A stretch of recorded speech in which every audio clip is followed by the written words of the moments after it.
tuturuan ko kayo ng paano gamitin yung S-mode, T-mode, saka Y-shift. Kung alam mong matraffic yung dadaanan mo, T-mode ang ginagamit ko. Ang feeling ko sa S-mode ay ang lakas ng arangkada, tapos yung kanyang RPM tumataas kaagad.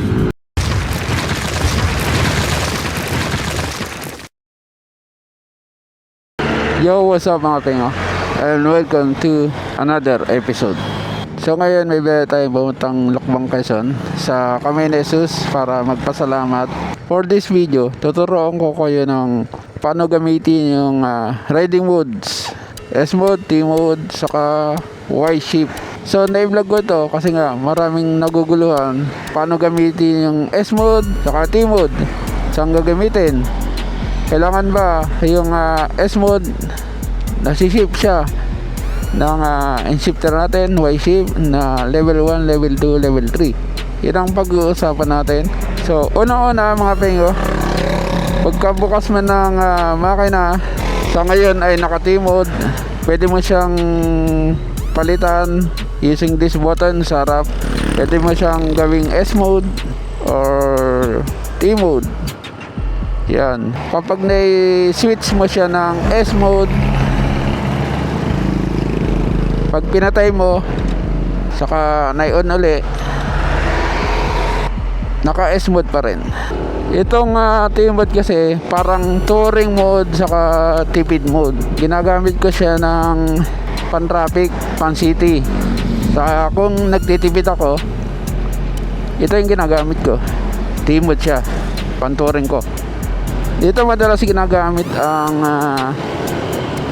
T-mode sa mga ganitong kalsada.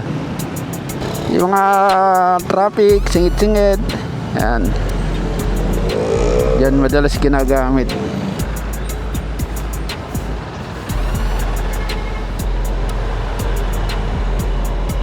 Meanwhile, Malaki yun truck.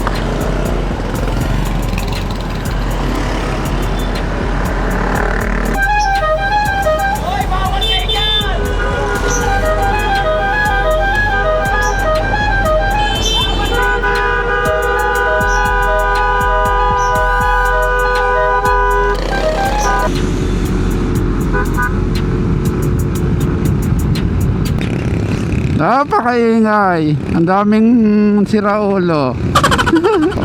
Kung alam mong matraffic ang dadaanan mo, T-mode ang ginagamit ko. Habang nasa T-mode at overtake ka, pwede ka mag shifter o gumamit ng Y-shift. Kaya di ba mabilis yung mga tricycle, kanan tayo, kanan. Gumamit tayo ng Y-shift, level 1, level 2. Alright, 86 kph yung naging speed natin sa level 2. Overtake, gagamit ka ng Y-shift.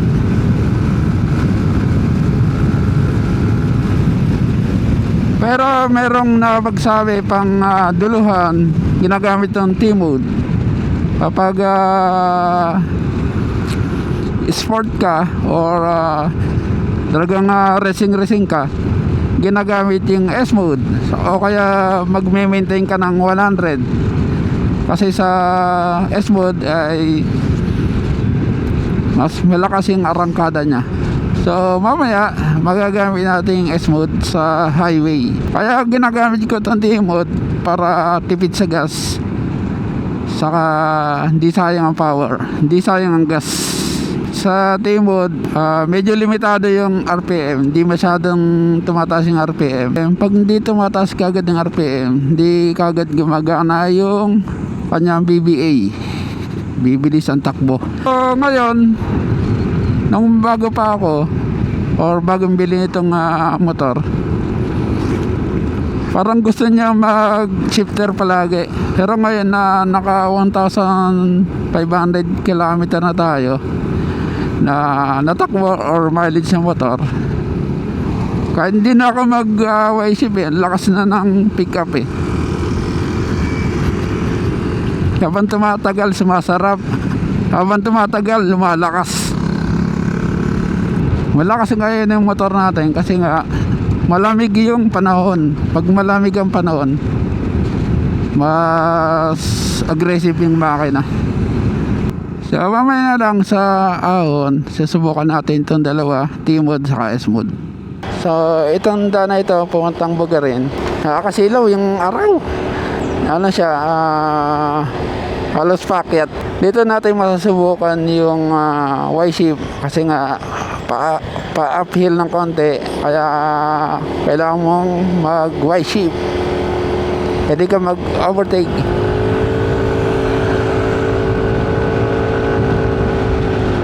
Kaya level 1 yan ng Y-shape using T-mode.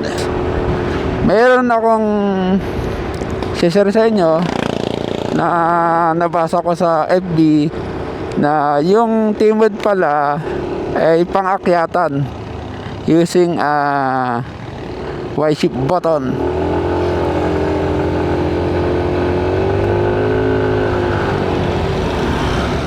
Sorry nag-overtake ako ng solid double yellow lane.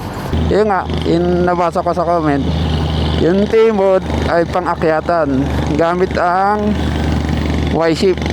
Mas malakas akyatan daw yun.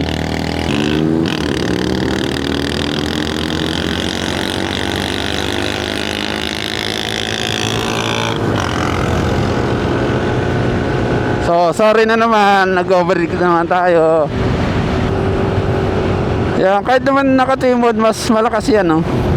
So papatunayan natin na ang T-mode ay pang-akyatan using the Y-shape. Yun yung sinasabi nila, no? Ito, pag di mo na-ship, parang ang bagal ng motor. Pero pag na-ship mo na, yun, no, gumagana yung BBA. Kaya maganda siya sa akyatan. Alright. So S-mode naman natin para lang matest natin. Sa S-mode tayo. Pwede siyang ilipat ng tumatakbo. Yung ready modes. Yan, S-mode. Ang feeling ko sa S-mode ay ang lakas ng arangkada, tapos yung kanyang RPM tumataas kaagad. Kaya minsan mo lang gamitin yung Y-shape dito. Yung aggressive ride lang naman daw yung itong S-mode. Kumbaga pang circuit. Woohoo! Ang lakas talaga. Baka racing tong S-mode, no?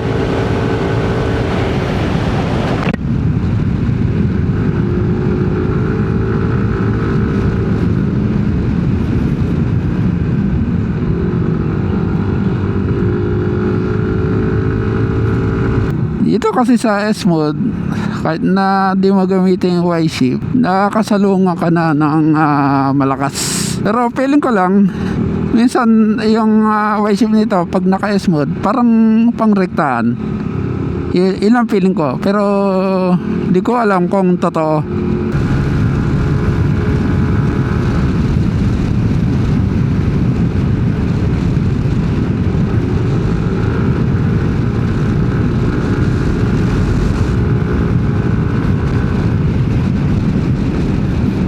Alright.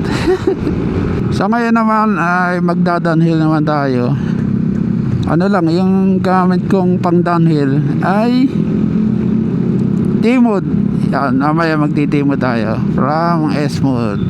Mag-T-mode na tayo para wala masyadong engine brake. Naglalagay na naman akong foam dito sa aking manabela. Tingnan nyo, mas makapal siya. Kung aggressive ang mag-drive ngayon, mag-S-mode ako. Overtake ako ng overtake. Malakas din maka-overtake yung naka-S-mode. Gusto ko yung characteristic nitong T-mode kasi anti-mix, saka walang vibration siya. Nakatulad sa mga Dibola na ma-vibrate, diba? Pwede ka mag-Y-shape kung naka-T-mode ka or S-mode, kahit alin sa dalawa.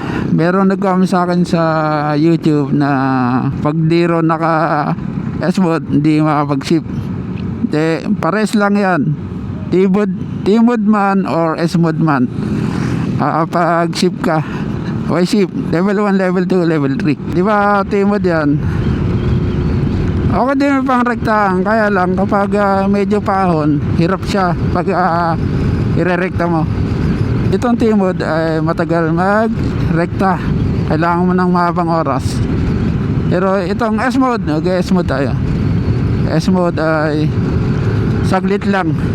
Kumbaga, ma-achieve mo yung speed ng maikling oras. Tapos pitik-pitik lang sa throttle, maka 85, 86, 90. Kaya mo mag 100 ng half throttle.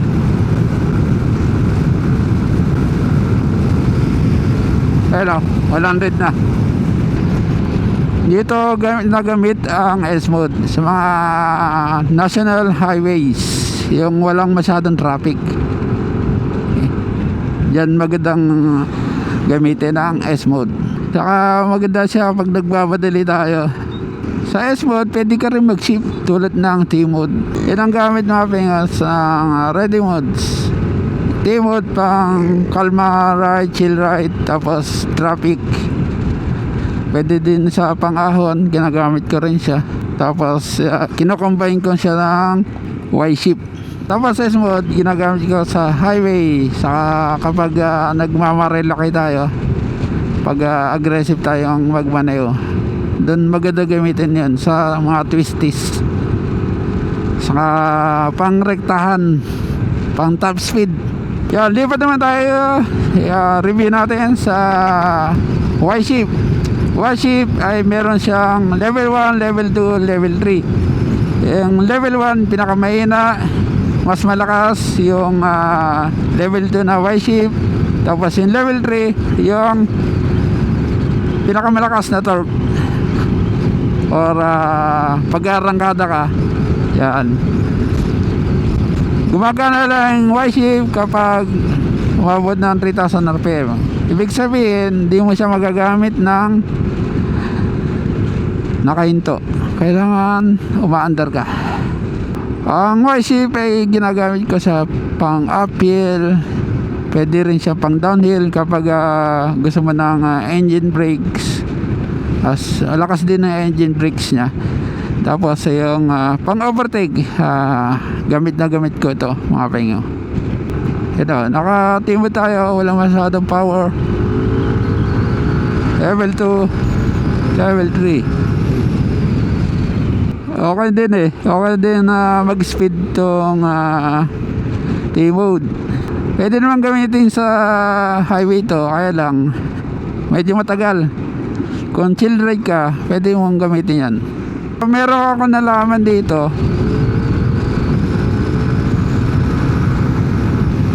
ay ba, naka level 2 ka, tapos naka 100 kph ka, hindi mo na siya may sisip ng level 3. Kapag nag 100 kph, 110 kph mula Y-shift level 2 pumunta Y-shift level 3, hindi na siya gagana.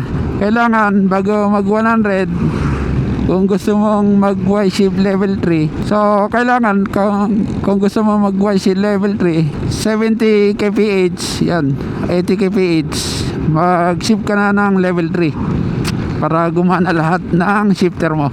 Bukan natin Y-shift level 1, tapos mag-shift tayo ng level 2 saka level 3.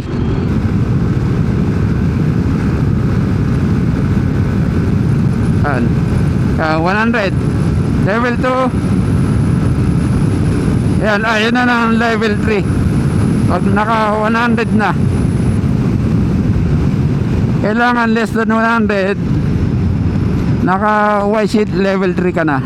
So yung mapping, so nakita nyo na hindi na gumagana ang Y-shift level 3 kapag speed mo ay 100 kph above. So kung gusto mong gamitin ang Y-shift level 3 below 100 kph, isip mo na ng sagad yung Y-shift level 3. So kapag ganitong kalsada, siyempre S-mode. Subukan naman natin ng naka-smooth, tapos titignan natin kung 100 kph hanggang saan ang shifter nya. Meron na namang rektahan dito. Di ako magsisave kasi makaka 100 naman tayo dito.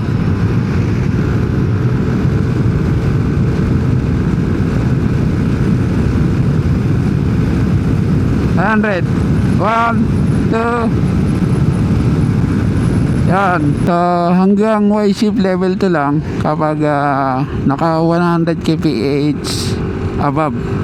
Pero kapag below 100 kph, kaya mo nang isagad yung inyong shifter hanggang level 3. Y-shift level 1, level 2, level 3. Yan. Ganun lang ang paggamit. Pag naka-S-mode, full power ng engine ang ginagamit mo. Pag naka-T-mode, maybe 60%, maybe lang.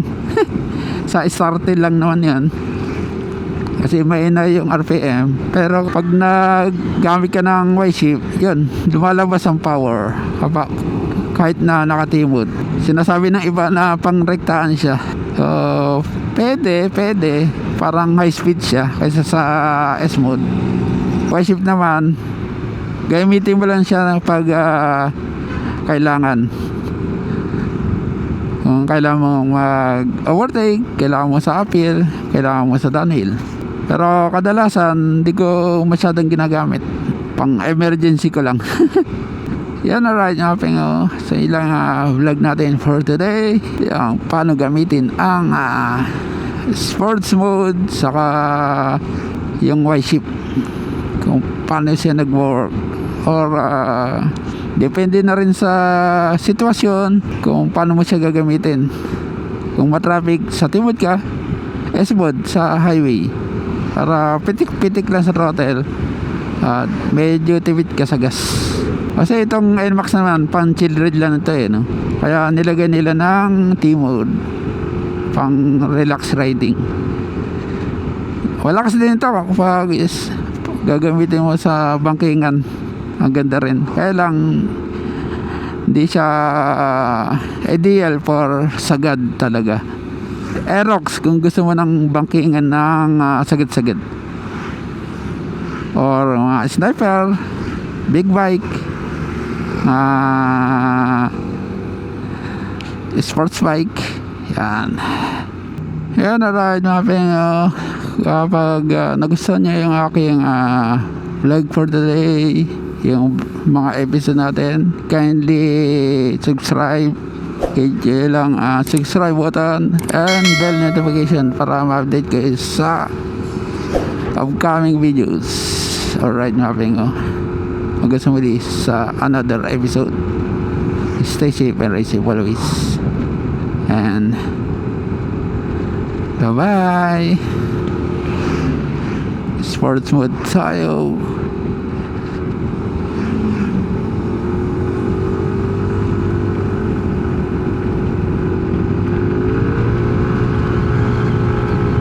Lakas talaga ng hatak kapag naka Y-shift.